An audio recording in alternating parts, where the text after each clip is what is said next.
In the ruins of a mountain schoolhouse, a little girl sleeps. And I wish I could tell you that after the past few days that she was sleeping deep and dreamless, but that would be a lie, family. And I do my best to always speak true. Sarah Avery tossed and turned in the corner of the schoolhouse where she had settled for the night, her body twitching and spasming, her head tossing from side to side as nightmares danced across her heart and mind like turkey buzzards circling a corpse. She saw her mama in the tree, heard the growls and the snarls of the things that came in the house and chased her through the woods, smelled the stench of her uncle and daddy burning and dying a second time, saw the pain in her uncle's face as he gave up his very soul to give her a chance to get away, the sounds of the bear as it ripped her uncle's shell to shreds. And then her own words echoed back to her. "Take it back. You can have it all back."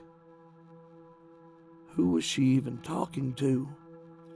In that moment, everything was lost. Was it God? Was it Jesus? Neither one of those felt right. The way the sunlight filtered through the green overhead, the trees, the leaves, all of it, that seemed to be what could keep her safe. And when all else had failed, she turned to the mountains that were more of a mother to her than her own could ever be. She turned to the green. And as the horrors of the past few days sank into the murky depths of her subconscious, another voice rose, a voice that echoed from far away and not far away, a voice ageless, both old and young at the same time, a voice that rose from the mountain itself and spoke what almost sounded like a prayer. But Sarah knew it was so much more. And before Sarah could bring herself to wakefulness, she sat bolt upright, her eyes still closed, her body moving automatically as she walked toward one of the few desks left standing in the schoolhouse, her face still slack, her eyelids still closed over her rapidly darting eyes. On the surface of the desk lay a composition book. Daniel Calloway's name was written on the cover, though Sarah Avery could not see that through her dreaming eyes. She opened to a blank page and started to record what the voice was saying. Let there be green. Let there be thickened trees and unshorn grass, choking weeds and hand-tearing brambles. Let there be honey venom flowers and sap-sticky vines that will not break. Let there be kudzu with suffocating canopy, light-swallowing gorges, the dark places where sunlight goes to be cinders. Let them rupture and extrude. Let them come roaring forth, bursting timber and cornerstone, proving that we have built nothing of permanence here. Winter chain them to old locust trees. Let them be food for the dark, wet tongue of the shifting mountain. Let them scream as fishers grind their black scabs together to become blood brothers with the god of fire and soot that they have worshipped with pay stubs like altars, families as burnt offerings. Let them split their throats crying, Elahi, Elahi, Lama Shavaktani, and receive only silence in return. Let us finally admit we were digging graves this whole time, that what we were burning was the daylight promised to those we called precious, baby, little man. Let us confess that tomorrows never mattered to us, that promises were enough, that it was good enough for you will be good enough for them, even when there is no good left. Enough. Let us throw sizzling sticks of dynamite down howling black shafts. Let the place where knees truly learn to bend blacken and ripple like the sea floor.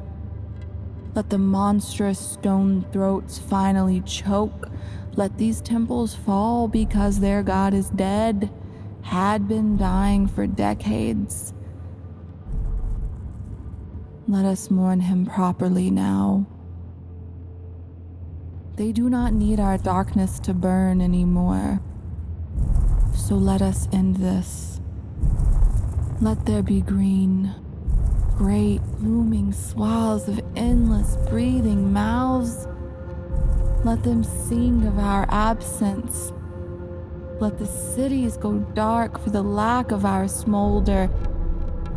And let the stars find these mountains as they were made, whole, green, and blessedly empty.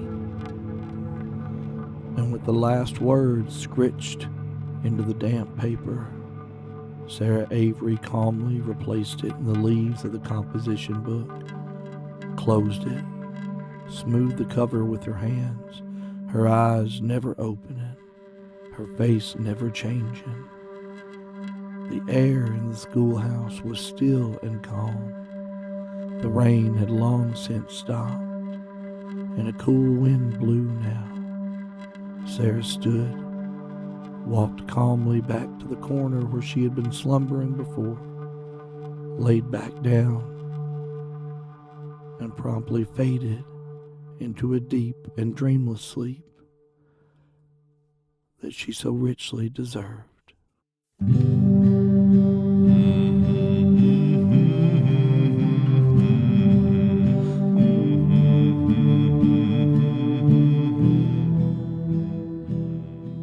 I hope you've enjoyed your first interlude episode, family.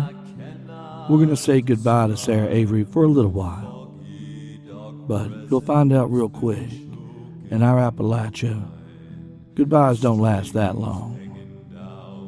Old Gods of Appalachia is a production of Deep Nerd Media. Today's interlude was written by Steve Shell. Our outro music is by Those Poor Bastards. The voice of the Witch Queen was Veronica Limeberry. We appreciate all of you who have completed your social media ritual, finding us on Facebook and Instagram as Old Gods of Appalachia and on Twitter at Old Gods Pod. We also want to thank everyone who has joined us on Patreon and contributes those few or more than few dollars a month to help us keep this show in production and to help fund some of the amazing things we have coming. Family, I had a conversation/meeting today about something super exciting. So if you would like to commit yourself to a tithe or just place an offering in the plate, $1, $5, $10, $15, $20, your firstborn, a fatted calf, really, it all spins. You can do that at www.patreon.com/oldgodsofappalachia. For a few dollars a month, you can rack up some really, really sweet treasures that are going to start shipping out in the month of December. Come join us, family. www.patreon.com/oldgodsofappalachia. If you're not a member of the Old Gods of Appalachia Fellowship Hall group on Facebook, come find us. If you're scared of Facebook, I don't know what to tell you. That's where we gather. But thank you so much for your support. For more information about the show, including cast and creator bios, join us at www.oldgodsofappalachia.com. We're going to be returning to Barlow next episode. We're going to be jumping back in time. We still haven't figured out how those 51 miners got back up, now have we? See you next time, family.